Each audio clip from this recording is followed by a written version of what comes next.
You're now listening to the I Got Fired Last Week podcast, where we discuss the challenges and opportunities around being out of work. If you're feeling lost, overwhelmed, uninformed, or simply uninspired, there's something here for you. I'm your host, Sam Iremaran, and along with my guests, we're here to walk on this journey together. Stay tuned. That's right. Hey everyone, and welcome to a new episode of I Got Fired Last Week. Firstly, thank you for listening. I really appreciate it. I've got great feedback from people who have just been saying that this is useful, that they've enjoyed it, that it's been inspiring, and that they can really resonate with some of the things that I've been going through. So I wouldn't necessarily say that it's good that you've been going through them too, but I would say it's good that we've been able to find each other, and we are a community of people who have been through the same thing and understand what it feels like and what it means to go through that. I especially appreciate those who showed a lot of love over the emotions that we spoke about in episode 2, and then a bit more of the practical side of it that we spoke about in episode 3. I think it's nice to have a balance. We can rush straight into it's go mode. It's time to go. I'm going to level up and get to my next level. Sure. But at the same time, it also makes sense to say, let me take a step back. Let me try to manage the emotions and the practicalities and bring some form of balance. So, what are we talking about in this episode? Something which is really dear to my heart. I'm sure it's dear to your heart. It's dear to pretty much everyone's heart. And that's finances and money. This can be a very touchy subject, but I think it's a very necessary one. Definitely. Especially considering that we are a people who have either been fired or made redundant from our main source of income. It's especially crucial for us because there is a question of what do we do now financially? You know, the Bank of England, they released a statistic which said a third of adults in the UK have no savings or less than £1,000 to their name. Now, if you're going to be out of work for 6 months, things can turn very dark very quickly. So we're going to talk about it. Just to clarify, and I have to put it out there, this is not financial advice. Every situation is going to be unique to you. I would say that even beyond a disclaimer, I would say never take anybody's advice and automatically assume that it's going to work 100% to your situation. I'd say that because you are unique, your fingerprint is unique, it's very likely that you're going to have to caveat and adjust slightly on some of the things that we speak about to make sure that they apply or they're even relevant to you. At the same time, I think if you take 2 or 3 of these ideas and you think over them a bit, I think that they'll help. I hope they'll be useful. I'm sure they will, but I hope they will. I'm no expert. I've made mistakes and I've learned from them. So my hope is as we walk through this process that you're able to say, okay, cool. I think I understand a bit where Sam is coming from, and I'm going to try to avoid the mistakes that he made. Hope that makes sense. So here we are. Let's go straight into it. You come out of your meeting with HR. You've given back your company computer. You've handed in your pass. Bye, everyone. Maybe like you've brought in the Krispy Kreme donuts and you've handed out them to everyone in the office. That's what I did.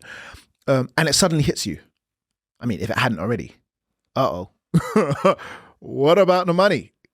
How am I going to feed myself? How am I going to feed my family? What in the entire world? Now, I'm going to make 2 assumptions. The first assumption I'm going to make is that you did not expect to be made redundant.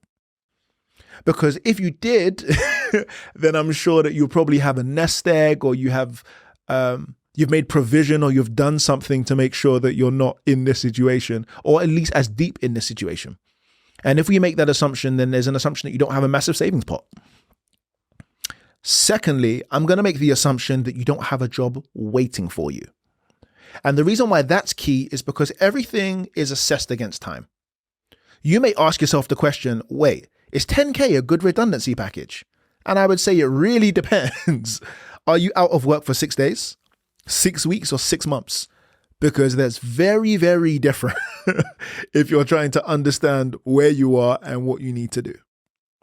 So those 2 assumptions, right? You didn't expect to be made redundant and you don't have a job waiting for you. So what's the first thing that you need to do when we speak about finances? The first thing that you need to do is assess where you currently are. Now, direction is more important than speed. You don't want to just be the hamster on the wheel who just does stuff. Well, you know what? I don't know where I am. I don't know what I've got coming in. I don't know what I've got going out. So I'm just going to do stuff, make money. That's it. That's the answer. And I mean, that's an answer, but it's only the answer if the question is relevant, Like, you can't just automatically assume that making more money is going to fix the problem. It will fix a problem, but maybe not the problem. One of the things that I used to do, and I tell this story because no noble reason, but just because I feel like it's an interesting story and yeah, you might want to do it. Every 3 months, I used to go to the bank. This was a painful one. I would go to the bank and I would print off my last 3 months of statements. And I would sit in a coffee shop and I would go through it with a pen and I would add it up manually. How much money have I spent on Amazon? How much money have I spent on coffees? How much money have I spent on taxis? How much money have I spent on takeouts? I was meticulous, and I would be there with a calculator, add it all up. I'd do it by a month just to see where I am. Listen, a £4 coffee, assume 250 working days. A £4 coffee every morning accounts to £1,000 a year. So when you're asking yourself, where's all my money gone? Well, sometimes your money has just gone to the small little trickles. I know there's it's not a proverb, I'm sure it's science and it's a very real thing, which says that, a drop of water consistently will be able to break through a rock. I mean, I'm not sure how true that is, but sure. I understand the concept and I'm sure you do as well. It's that small little trickle of money which is coming out, which may have been damaging you. So again, the first thing that you need to do is you need to assess where you currently are. You need to know and understand, what's my situation? Do you have savings? If so, how much? How much? It's a very real question. It's not something to shy away from. Now's the time. Have you been saving money? And if you have, how much do you have? How easily can you access that money? So for example, there are some ISAs that you pay into, which if you want to access that money, you can't get it until the end of the financial year. Or maybe you've put the money in a 90-day checking account because you were like, yeah, I won't need to touch it. Which means if it's a 90-day checking account, then it takes 90 days to get that money out. Whereas there are other ones which are instant access that you can just transfer the money across. So that's a great question that you need to ask yourself, which is simply how much money do I have? Where is that money? And how easily can I access that money?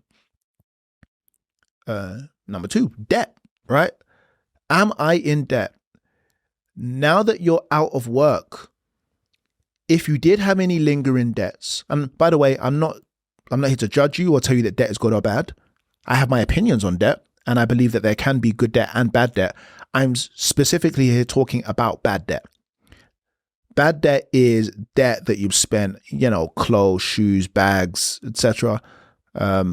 Just anything that isn't necessarily an asset or doesn't bring any money into your pocket at the end of the day, week, month, or year. I would call that bad debt. Even then, good debt, which is debt that you've gone into to acquire assets, can very easily become bad debt if you don't have the working capital or the cash flow to service that debt. So I'm talking about all types of debt. Remember, we're trying to get to your financial position and understand where you are. So don't hold back. Don't be like, nah, that's fine. That's just some property investment stuff that I've got. You need to bring it to the forefront. We need to know. Because debt can affect your credit score. And your credit score is simply your lendability based on your previous history, right? Lendability based on previous history. So your credit score is to what extent can a bank or a financial institution or any lending institution, to what extent can they trust that if they extend you credit, that you will be able to pay it back? And I'm sure you can imagine, because if you flipped it on your head, it's the equivalent of would you borrow your friend money if you knew that your friend was a massive spender, a gambler? You know that money's not going to come back. You're going to be super wary as to how much you lend them, especially when we're talking about numbers like, oh, I went to the bank for a 50K loan, or I went to the bank for a 300K mortgage. I mean, they're really going to ask you some questions because they're going to want to know, like, yo, are you able to? Because if you're not, I need to know that. So it can affect your credit score if you are in debt and you lose your job because it affects your ability to pay back. Then you need to know your monthly expenses. And this isn't a time to be cute or to justify why you need a subscription to this makeup place or, listen, Sam, you don't understand. I do need Disney Plus and Netflix and Prime Video and Hulu and HBO. I do. I'm sure you do. I'm 100% sure you. Oh, sorry, and Crunchyroll for my anime fans. But you need to evaluate where your money is going. What are your monthly expenses? Which means at the end of the month, from the 1st to the 28th, 30th, or 31st of that month, what are all of the expenses that are going to go out? You need to know that. When you're doing this financial snapshot, I'm not telling you to go in and suddenly start canceling things. Canceling every subscription may end up being the answer, but I wouldn't recommend it being the first thing you do, because I think, unfortunately, you can end up disguising bad habits in, well, no problem. If I just cancel a couple of subscriptions, I'll be fine. No, you need to be painfully and brutally honest. You need to know and understand, my money is going out to ridiculous things, and because of that, here are the things I'm going to do. So don't be afraid, don't be afraid to really just, this is how I spend money. This is what, this is that, this is that. And by the end, you should have a pretty good snapshot of where you are and how long you can sustain yourself. And I'm talking real basic terms, which is you have 10K saved, you're outgoing to 2K a month, you could sustain yourself for 5 months before you're running into trouble. That's really, really useful information and really, really useful data to have, because it helps you to plan and it helps you to end up executing things well. You don't want to end up in a situation where you thought you had more money and it's not like, uh-oh. To be honest, you probably want to be in a situation where you thought you had less money and it turns out that you've got more. That's the real win. The reverse isn't exactly the real win. So that's the first thing. The first thing is that you want to assess where you currently are and you want a financial snapshot of all of your savings, all of your debt, and all of your expenses, right? Number two, you want to draw up a budget. And I know we get afraid of that word. And I think it's because many budgets are excessively complicated. Now, regardless of whether you have a basic or a complicated budget, your budget just needs to work. And you need to stick to it, pretty much. It needs to work in that in its relevance, it's able to detail some stuff. And you need to stick to it in terms of it's not so detailed that you don't get lost in it. What is a budget? Sam, what is a budget? A budget is simply, it's a financial plan. It's a financial plan for a given period. How much you have coming in versus how much you have going out. It's pretty simple. You don't need to overcomplicate it. And I've seen some spreadsheets with formulas and macros that can probably predict the next solar eclipse. It doesn't matter. Without discipline, it's just another task that will end up giving you anxiety. That being said, if you've done the first task of assessing where you are and getting that financial snapshot, this second bit should be simple. You just want to plug everything that you found out in the first task into this one. There's no magic to it. So when I said how much money do you have coming in, of course, you want to have your income, you want to have your savings, you want to have all of that stored up there. And then you want to have your debt and you want to have your expenses. But those. This is money I currently have and money going out. This is money I currently money I currently have and money coming in.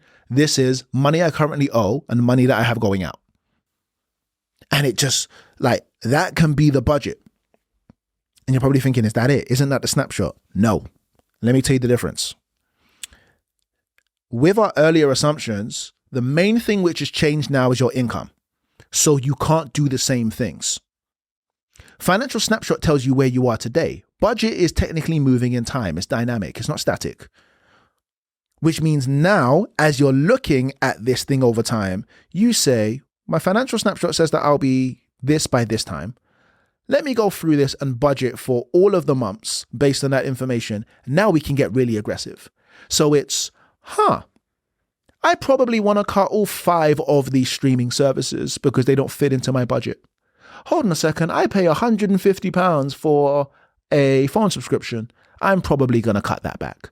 I eat out at Nobu and Novikov, and I mean, you can tell I don't go to any of these places, right? But I'm going to probably cut back on eating at all these fine restaurants and paying £300 to £400 every time I go. Why? I just don't have the money for that. As in like really, really aggressive. And you need to understand this. Like when it comes to reducing your outgoings, this is not about being cute. This is survival. You've got to do what you've got to do to feed your family. I'm not asking you to go there and be like, no, but Sam, I need it. I need it. I mean, I hear you. And that's why actually, as part of this budget, okay, a budget is reducing your outgoings without compromising on your essentials. What your challenge will be is in determining what the word essential means. That's what your challenge will be. Your challenge will be, okay, do I need this, yay or nay? And it's definitely tempting to say, I need this. I also need this. I also need this. I also need this. I need it all. I hear you. At the same time, needs are really, really like, if you're going to use that word, then use that word really, really well, let a need be a need. Because if you allow a desire or a want to hide itself as a need, then your budget will be way off when you find out that you're paying for things that you really, really like. They're not essential things. Cut a long story short. You know what I'm trying to say. All right. So that's number one and number two. Number one is about your financial snapshot. Moment in time. Boom. Budget is dynamic. As we move over the next 3, 6, 9, 12 months, these are the expenditures that I probably need to cut. Now, again, based on our first assumption, we're doing if my income was zero. But of course, your income won't be zero because we're going to look for ways to make money. Yes, this is the I Just Got Fired podcast. You got fired, but we don't want to stay fired. We actually want to make some money. So that income column will eventually change. We'll try to make some more money. We'll try to add to it and see what comes out the other side. That could be another job. That could be something more entrepreneurial. We'll see.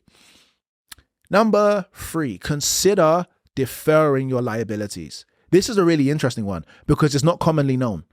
Did you know that most service providers and banks offer support during times of financial hardship? And ignorance is not bliss when it comes to this area. If you don't know that and you automatically assume that your expenses need to stay at the same level, then you may end up just garnering like more anxiety in this area.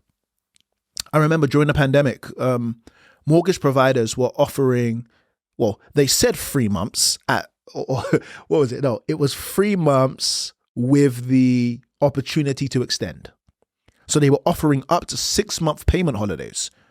I personally took a 3-month payment holiday to build up some savings because we didn't know what was going to happen. We didn't know whether we would still have jobs, etc. So when the bank came in and said, hey, we know things might be tough, we were just like, for the sake that they might be tough, we're happy to take that 3-month payment holiday on our mortgage just so we can have like some money in the bank, which is pretty cool. The same thing applies for energy providers. They can offer you a payment holiday for a set period, which you have to pay back when your financial situation improves. Listen, family, don't allow shame to rob you. Go and ask for help. Ring around the different companies and explain your situation as soon as possible. You may find that they're able to help you. You may find that they're able to put you on a payment plan, or you may find that there's something that they can do to reduce your expenses short term so that over the longer term you pay back a bit more. I mean, there's loads of things that can be done. I did some quick searching, the Googles and all that good stuff, and I found some stuff. You can take a payment holiday from a mortgage or credit card payments. Student loans automatically pause when you're not earning over a certain amount. We know that. But this one, which I found super interesting, was Ofgem, who are the energy regulator. They have mandated it, or they put it into law, that energy companies have to work with you on an affordable payment plan if you contact them early enough and let them know that you're going through financial hardships. They set apart whole pots of money, which they can use to pay your liabilities or to pay your monthlies if for some reason you're unable to. They have to. It's law. So I think that's super cool. I'd say don't wait. The sooner the better. Contact them ASAP and just see if there's anything that they can do for you, because I'm assuming they can. Ooh, number 4, the big bad. The big bad. Now, I'm going to need you to put on your big person briefs, right? And do what's necessary to feed your family, please. There is a stigma. Is it UK? No, it's not UK. It's global. There is a global stigma about people being on benefits.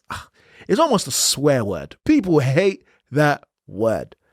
Benefits? How dare I'd rather starve. Benefit. Listen. It's as if you're trying to, not everybody is trying to freeload or live off the state at the expense of the hardworking taxpayer. I hear things like that, and I'll be honest, it's just not always true. It's not always true. I'm sure that, in principle, if you look hard enough, there is a subset of people who will say, I know a friend who's cheating the system, blah, blah, blah, blah, blah, blah, blah. But the abuse of a system by a few people doesn't automatically make the system bad. It just means that there are a few people that abuse it. The system is put in place to help people. Also, if you've been working for a considerable amount of time, can we just put into place the fact that you've been paying taxes and national insurance every month, pretty much for your whole working life? How come you're suddenly afraid to drink from a well that you helped to dig? Hey man, get over it. Go and get the help you need. If you need help, universal credit, benefits, whatever it is, whatever swear word you want to call it, go and do it. Look, I did a quick search, right? And I'll link this in the show notes. But Age UK, they have a benefits check. Oh, you just heard that. My stutter's come back. I love the fact I stutter. I'm not afraid of it at all. But a quick search showed that Age UK have a benefits checker. And they asked you a bunch of questions, and it took about, 5 to 10 minutes. It didn't take a long time. In the end, based on my circumstances and all the things I'm eligible for, I can claim up to £350 a week.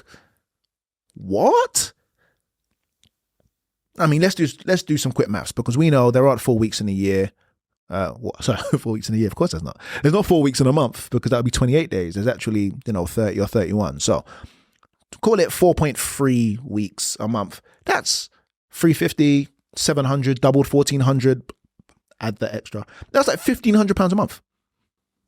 £1,500 a month. That is the equivalent of being on 20, is my maths off? I feel like 25K on like a 25, 26K job, £1,500 a month, which they would give to you until you're able, or they give to me, until I'm able to go and find a job or go and find work. It's definitely worth thinking about. I'm not saying go on benefits and stay there for the rest of your days. But what I am saying is that even if it's a couple of months just to get you back on your feet, there is nothing wrong with going down the benefits route and claiming what you're entitled to. Listen, I'm just saying, don't knock it. Don't knock it. I know it's the swear word that you don't want to hear. I know all of it. But at the same time, if it's necessary, it's necessary. So that was number 4, right? And number 5, our final one, which is freelancing. Now, I don't want to go too deep into this because I'll be more than summarizing. I'll be going into super detail in this in some of our next episodes. But just to summarize, it does involve you doing things like odd jobs, some as short as an hour, some as long as a month, 3 months, 6 months, 12 months, etc. So it's freelancing. It's the gig economy. It might be tutoring online. It could be translating from language A to language B. It could be something like Amazon Flex. It could be coaching or consulting. It could be anything. I want you to think of wealth, right? I should have said this earlier, but it just come to mind. I want you to think of wealth like a bathtub. And there are 2 forces that are constantly working on the level of water in the tub. The level of water is money, right? Now, the tap is bringing water or money into the tub, whereas the drain is taking water or money away from it. So, of course, if the levels rise, your wealth increases. And if the levels go down, then your wealth decreases, which makes perfect sense. You've technically already cut your expenses in the earlier work. You took the snapshot, you did the budget, and you started kind of aggressively cutting back. So it's nice that you're slowing down how much is leaking out of the tub. But actually, you also probably want to increase some of your income, right? Which means you want to get another job, or you want more income coming into your account, coming into your life, coming into whatever it is you're looking for. The nice thing about that contract kind of freelance gig economy is that the work is usually flexible and can be worked around other commitments. So you can go and get another job if you want to, and that replaces your income or increases your income, whatever it is you've decided to negotiate. Or you can do things where you still have income. It may be a bit more ad hoc. It might not necessarily be as regular, but it will just supplement what you have coming in, and that may help pay for some of the things that you have going out. You can choose to do this on a temporary basis, or you can do this full time. I've got a friend at the moment who's making, I don't know if you want anyone to know the number, but he's making thousands of pounds a month doing Amazon Flex. The thing is, he knows exactly who he is. So if I say his name, they're going to be like, don't tell him, people. But I mean, he's telling me that when he's going to go and do Amazon Flex, people are pulling up in Teslas, they're pulling up in Range Rovers, they're pulling up in, 23 plate Mercedes, doing Amazon Flex, loading up the car and going out and getting the work done. There are people who are making more money than others make in their salaried career, but they've got the flexibility. So I would say to you, listen, it's not something to turn your nose up at. Any way that you can make extra income is a blessing, and it could end up alleviating some of that financial pressure.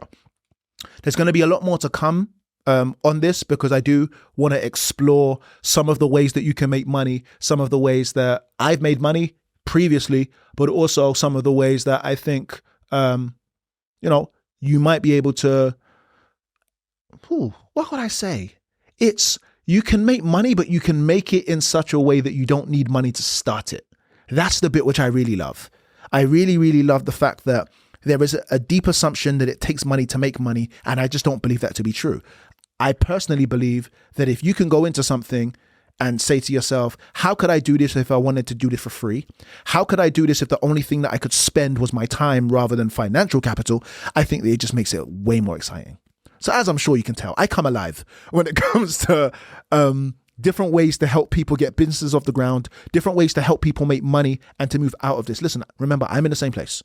I've also been made redundant. So many of the things which I'm going to walk you through are A, things I've done, B, things I'm doing, and C, things I've seen others do and do really, really well. So that's it for today. That's what I wanted to speak on. I mainly wanted to really kind of bring you home into the world of finances. I don't want it to be a thing that you end up sort of either kind of super panicking about or also not thinking enough about, so that you end up in a situation where it's just like, oh my gosh, wow, I really ran out of money and I wasn't expecting that. So yes, all of that good stuff that people say.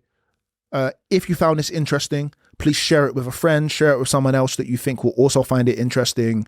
Follow me on social media. All of the stuff will be in the show notes. Thank you for listening. I really, really appreciate you. This has been fun. My name is Samuel Aremaran, and we'll speak real soon.